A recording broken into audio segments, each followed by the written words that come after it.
નાણામંત્રી કનુભાઈ દેસાઈની ખેરાશ્રીમાં બારડોલીના સાંસદ અને ધારાસભ્યોના હસ્તે ખાતમુહૂર્ત અને લોકાર્પણનો કાર્યક્રમ યોજવામાં આવ્યો। નાણામંત્રી કનુભાઈ દેસાઈ અનિવાર્ય સંજોગોને કારણે ઉપસ્થિત રહ્યા ન હતા અને એમની ગેરહાજરીમાં ઉપસ્થિત બારડોલીના સાંસદ પ્રભુભાઈ વસાવા, મહુવાના ધારાસભ્ય મોહનભાઈ ડોડિયા અને વ્યારાના ધારાસભ્ય મોહનભાઈ કોકણીની ઉપસ્થિતિમાં ખાતમુહૂર્ત અને લોકાર્પણનો કાર્યક્રમ યોજાયો હતો। વાલોડ તાલુકા મોરદેવી ગામ ખાતે Gujarat energy transmission corporation limited 66 kV Mordevi સબસ્ટેશનનો ભૂમિપૂજનનો કાર્યક્રમ યોજવામાં આવ્યો હતો, જેની સાથે વાલોડ ખાતે દક્ષિણ ગુજરાત વીજ કંપની લિમિટેડ વાલોડના પેટા વિભાગીય કચેરીના નવનિર્મિત મકાનનું લોકાર્પણનો પણ કાર્યક્રમ યોજાયો હતો। સ્ટોરી રિપોર્ટ બાય વિકાસ શાહ, તાપી। આજરોજ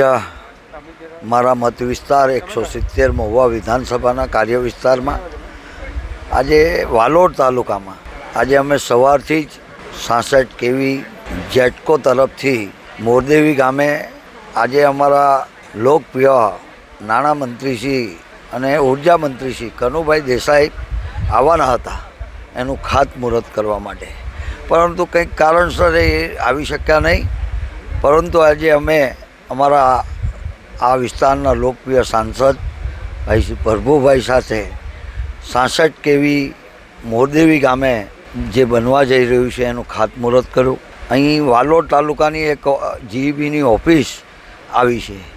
એ ઓફિસ નવી બનાવી છે, એનું પણ લોકાર્પણ આજે કરવામાં આવ્યું છે। અહીંયા જે લોકોને સુવિધા મળી રહી અને કર્મચારીઓને પણ ઓફિસના કારણે સુવિધા મળી રહી એટલા માટે રાજ્ય સરકારે અને જીઈબી વિભાગે ખૂબ મોટા પ્રમાણમાં એટલે લગભગ 10 કરોડના ખર્ચે 66 kV મોરદેવી ખાતે બંધાનારું છે અને અહીંયા 1 કરોડ ને 54 લાખ રૂપિયા જેટલા આ જે કર્મચારીઓને માટે ઓફિસ જે બનાવી છે એનું આજે લોકાર્પણ કર્યું છે। આમ તો જીઈબીનો ઉપયોગ ખેડૂતો માટે ખૂબ સરાહનીય છે, ઉપયોગી છે અને આપણી ગુજરાત સરકાર આમ તો લોકપ્રિય વડાપ્રધાન નરેન્દ્રભાઈ મોદી સાહેબને આપણે અભિનંદન આપવા પડે કે એમણે જ્યોતિગામ તરીકે 24 કલાક પાવર આપવાનું ભગીરથ કાર્ય આ ગુજરાત રાજ્યની અંદર શરૂઆત કરેલી અને આજે ખેડૂતોને પણ ગુણવત્તાસભર પાવર મળી રહે એટલા માટે 66 kVઓ ઠેરે ઠેર 10-12 ગામ વચ્ચે અમે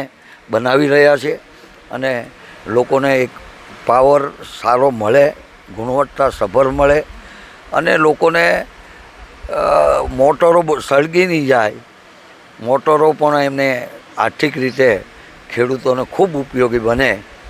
એવી આશાએ અમે 66 kV બનાવી રહ્યા છીએ। મારા વિસ્તારની અંદર ખૂબ વધુ પ્રમાણમાં અમે બનાવ્યા છે અને ખેડૂતોને આપવા માટેનો વીજળી સારી ગુણવત્તાવાળી મળી રહે એવા અમારા પ્રયાસ છે। રાજ્ય સરકારના પણ એ જ પ્રયાસ છે, જેટકો વિભાગના પણ એ જ પ્રયાસ છે, DGVCLના પણ એ જ પ્રયાસ છે। અમારા સંયુક્ત પ્રયાસને કારણે ખેડૂતોને ખૂબ સારી રીતે પાવર મળી રહે, વીજળી મળી રહે એવું કાર્ય અમે કરી રહ્યા છીએ। આજરોજ મારા મત વિસ્તાર 170 મહુવા વિધાનસભાના કાર્ય વિસ્તારમાં